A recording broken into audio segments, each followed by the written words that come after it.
Hello, my name's Elliot, welcome to my channel. Today we're going to be building one of the coolest watches I have ever seen. This thing is so sick. I'm a massive fan of space, and this is Earth themed, space themed, astronaut themed. It's absolutely epic. Before we get into it, massive thank you to PCBWay for sponsoring this video.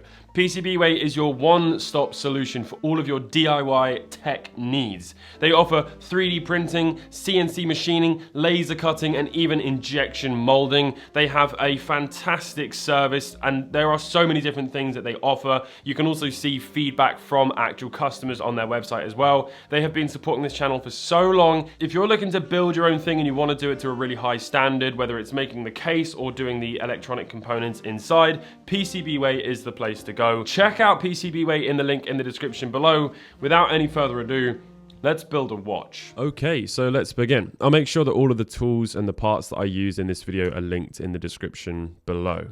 The dial is really what inspired the entire build. I saw this dial and I just thought that looks super cool. I really want to build a kind of an astronaut spacey kind of watch, and I hope that you'll all agree this thing looked sick. It looks so cool. It also has this beautiful glow-in-the-dark luminescence, not just on the indices, but on the actual Earth and the stars. It's just seriously cool. To go with that, I also found an actual colored rotor. I've placed stickers on the rotors before to give them a kind of a different appearance, a different color, but this is an actual entire rotor. So we're actually going to be doing some proper watchmaking in this video, which is kind of cool. I'm slowly easing my way into it. I bought a job lot of tools, and one of the tools that I found was this kind of big Bjergen. I don't know how you say it, but I've seen that tool quite a lot. It's a big flat head. Now I'm still getting the hang of filming watch stuff, and my head got in the way a lot. So you didn't see me picking up the rotor there, unfortunately. My big clumsy head was in the way. Let's place the rotor down using plastic tipped tweezers to make sure not to scratch anything. And then we can screw the rotor into place. And I'm going to hold onto it and press down nice and firmly to make sure that that screwdriver doesn't slip, and give it a good turn. Now there's quite a few dial feet on the dial. That's for different movements. We're going to be snipping off the ones that we don't need and then filing them down, making sure not to move the dial. Otherwise the filings can actually scratch it. So just be really careful.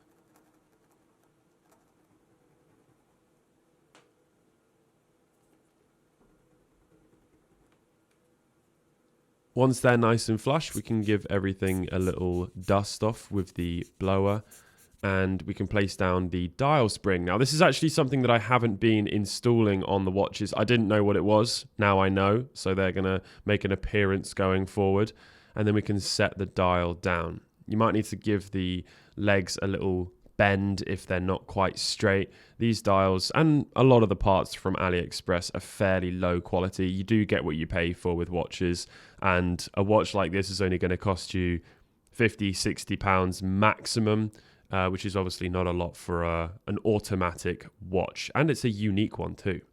So let's place these hands down. I'm going to start off with the hour hand. Make sure that you've aligned the calendar wheel to 12 so that when you put that hour hand on, the midnight changes the date on the calendar. And then we can put on the minute hand. I'm going to be using some Rodico for this, aligning it, making sure that it's all nice and straight, and then we can push it down. Now, annoyingly, the seconds hand, as I was filming this, the camera stopped filming. So that's good. I need to get another camera. I'm saving up for that. I really need to get another camera because that's going to make this so much more professional. But yeah, that seconds hand has now gone on and it looks so sweet. What do you think of the hands that I picked? And it's pretty much perfect on the date change. It's a little bit early, but it's always different when it's actually doing it naturally rather than advancing it with the crown. So we can take the crown out by pushing down the very small lever, and then we're going to give everything one final little dust off, and we can place it in the case. Speaking of which, I mean, this is the most spacey looking case I've ever seen. It's got a very subtle satin bezel with a white inner ring and a clear, transparent exhibition case back. Looks awesome. With some cases, you have to place the movement into a sort of bracket that obviously means that you can use the case for different movements. And this one is the NH35, the Seiko movement. But once that's in there, we can set down the case over the movement and everything just starts to come together. And I mean, just look at that. I just absolutely love this watch. This just looks so cool. And then look at that blue rotor on the back. Oh my goodness. Right, let's move on to the crown. We can put the stem all the way in. And if it's being a little bit tricky, make sure to press down on that lever and that will align it. I'm obsessed with that rotor. I think now going forward, every time I make a watch, I'll be replacing the rotor if it's a Seiko movement. Although I have actually bought a couple of completely different movements. I say a couple, I mean 3. A Miyota one, a ETA one, and then this ginormous kind of manual wind skeleton movement. So I've got some really cool watch builds coming up. They do take a while to arrive, which is why sometimes there's a big gap between my watchmaking uploads, so forgive me. So I measured the crown distance between the case and the inside of the crown, and then I cut the stem and then filed the end off with a very small file. We can screw the crown on, and then we're going to place it into the case and check that it's actually the right distance. I always cut off slightly less. You can see it's sticking out there a little bit, so we're going to need to take off a little bit more, but that is not too hard. And then I'll put some Loctite on at the very end to make sure that that crown doesn't come off of the stem. So we'll give it one last little file, screw it on by holding it down with some tweezers, and then we can place it into the case and see if that fits. And this time it was perfect.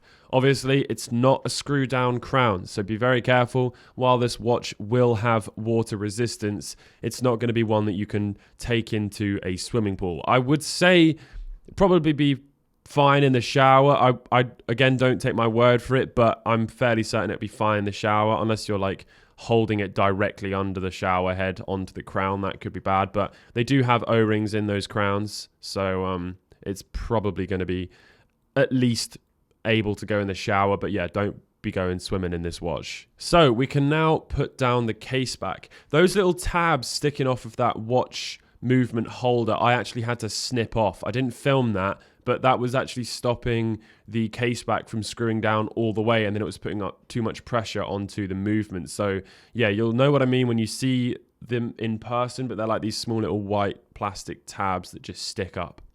I'm going to take the O-ring off of the case back and give it a little grease with my China, number 7055, of course. I'll be leaving links to everything in the description, as I said at the start. And then we can place the O-ring back onto the case back. What are your thoughts on the way that I'm doing this video? Would you like to see it more live, or do you think the ensuring that it's filmed as best as possible and doing a voiceover works better? Let me know.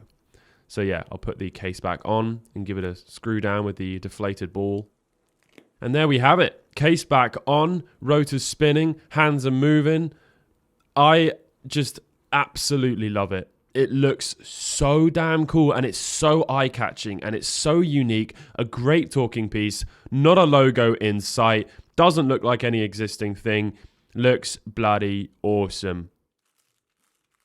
So here we have it. I am just blown away by how good this looks. I'm a massive fan of space. I find it really interesting. I've actually literally just this minute finished watching a video about Brian Cox talking about a black hole, and it is mind-blowing. And I think it's really cool to have space and time on a watch together, right in front of you.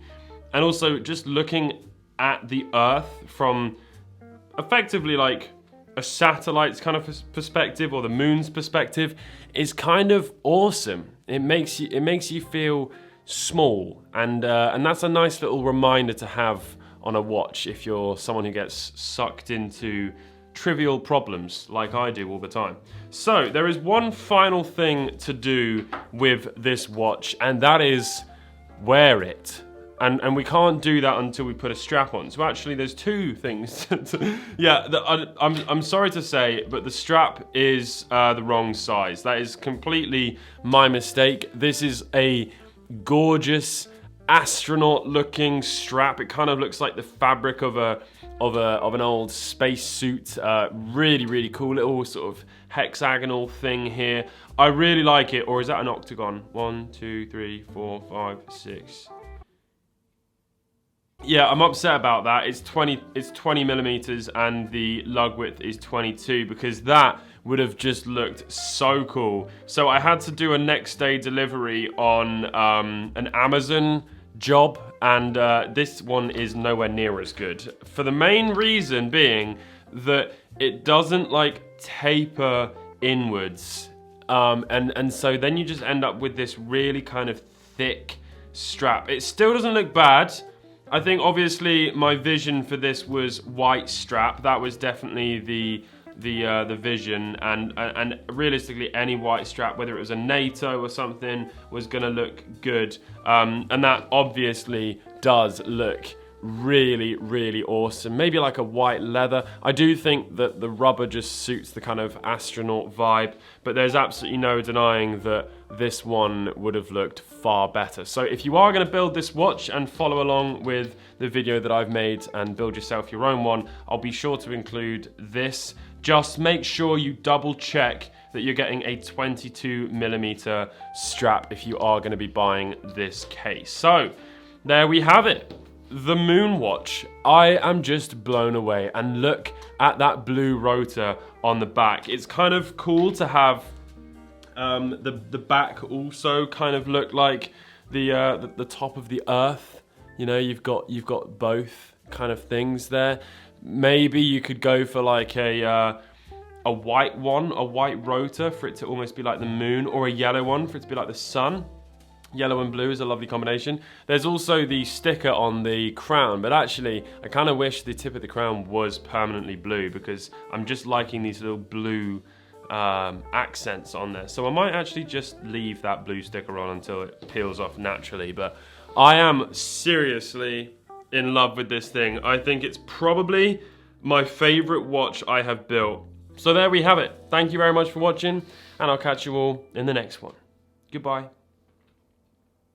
Goddamn.